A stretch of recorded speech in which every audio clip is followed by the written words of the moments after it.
KCBS, in partnership with UCSF Health, presents As Prescribed, a weekly conversation with leading medical experts from UCSF Medical Center and UCSF Benioff Children's Hospitals. Hello and welcome to As Prescribed. I'm Kathy Novak. Have you ever had a health issue and been passed from specialist to specialist and still ended up with no diagnosis? Well, that's a problem that UCSF is trying to solve for neurology patients. Dr. S. Andrew Josephson is professor and chair of neurology at UCSF, and he's helping to lead the new Joan and Sanford I. Weill Neurosciences building at Mission Bay. He joins us today to tell us more about it. Dr. Josephson, welcome to As Prescribed. Thanks so much for having me. So, Dr. Josephson, this new initiative is aiming to solve the mysteries of the brain. What's going to be unique about it?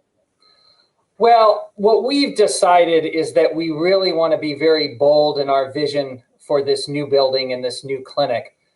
We know that disorders of the brain are unfortunately extraordinarily common. There's very few of us who don't have a family member or a loved one who has some neurologic or psychiatric or neurosurgical disorder. And unfortunately, a number of individuals who have these kinds of problems just have trouble finding the right diagnosis. Often, as you mentioned in the introduction, pass from one specialist to another, trying to find answers for conditions that can be relatively mysterious. And what we've tried to put together is a really unique approach to patients to try to bring together specialists from many, many disciplines to give people the answers that they need and the help they deserve. And you're talking about everything from, say, headaches and migraines to Alzheimer's disease, right? Yeah, it's quite amazing that when we think of the broad spectrum of disorders of the brain and nervous system, as you say, a number of these are really common. Headaches, migraines, back pain, neck pain. Others are disorders that we've all heard about: stroke, seizures, Alzheimer's, Parkinson's. We could go on and on.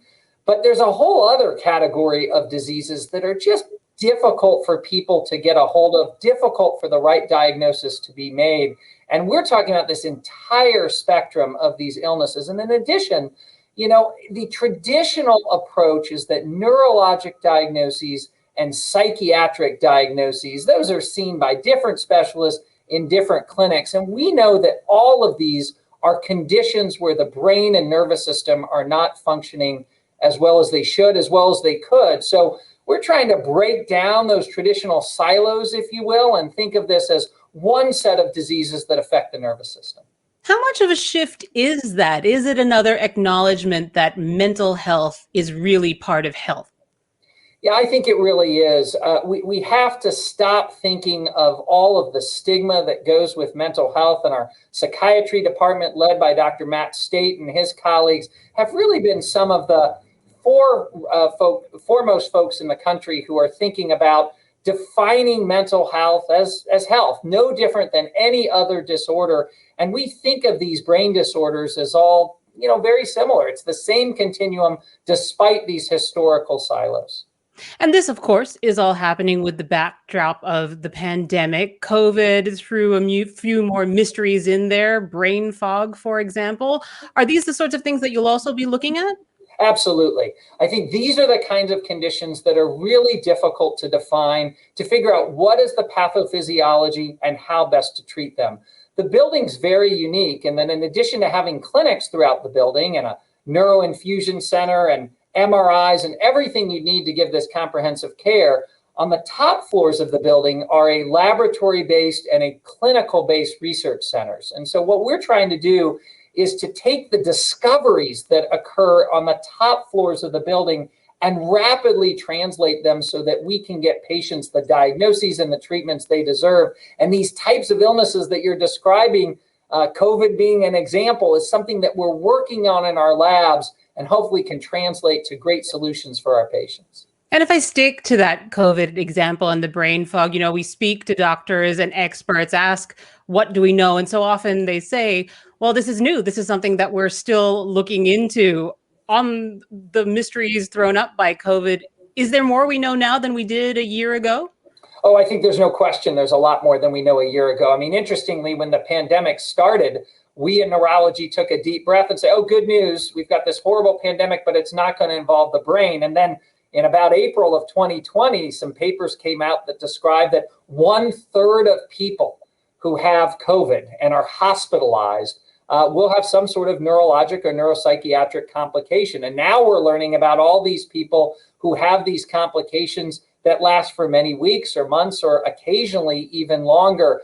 And we've learned a lot about the pathobiology. We've learned a lot about what makes this occur, but there's still many more questions than answers.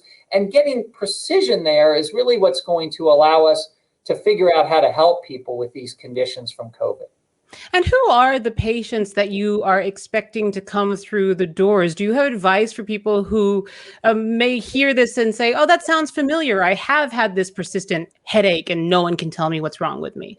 Yeah, I think that if you're a patient and you have a neurologic or neuropsychiatric condition that really has escaped diagnosis, that you've gone to a bunch of individual physicians who are well-meaning, thoughtful, but they say, it's not quite my specialty, or this doesn't fit the area of expertise that I have. This is the type of clinic that's right for you. This is a clinic where we're going to bring together neurologists across many specialties, neurosurgeons, psychiatrists, who can look at an individual patient and say, what are the advanced tests, or what is the proper diagnosis here, so that we can start a treatment plan, and then if we need to, get you to specialists that specialize in that specific diagnosis. So I think sort of up to the patient. If you think there is a condition that has been undiagnosed, that's the kind of clinic that we're building here. It's actually something quite unique in the world of neuroscience. And is it, on the practicality side, just as simple as really just having all of these different specialists in one building physically? Yeah, so that's a large part of it, is getting the right people together, but also a set of specialists who really specialize in these types of mysteries, in patients who have gone through a diagnostic odyssey from person to person and just can't figure it out. Doctors who their main role is to try to bring it all together, unravel those mysteries, try to get a precise diagnosis and go from there. We're lucky that the building includes, as I mentioned, a couple MRI scanners, including a research-based MRI, all these important laboratories, a neuroinfusion center, a blood draw center. So we're able in a single visit to really get accomplished a lot of things that would take multiple visits in a usual practice, going from place to place. So it's bringing together the right experts, but people who are dedicated to helping patients just like this. Well, Dr. Josephson, thanks so much for taking the time to tell us about it today. Thanks so much for having me.